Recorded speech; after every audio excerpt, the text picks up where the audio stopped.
küsiks, kas vesi tõuseb veel? No, see on alles suure asja väike algus. Nii? Mis see tähendab? No, tormid alles tulevad ja vihmad.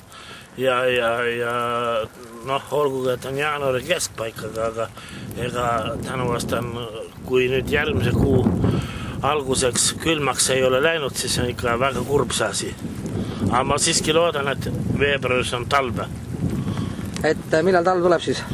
No esimesed külmad, kui nii võtta, hakkavad 29. jaanuaril ja 9. no veebruari teine dekaad, ma ütleks, et on talve moodi. Veel viimane asi, mis praegu, kuidas need elukad kõik metsas hakkama saavad?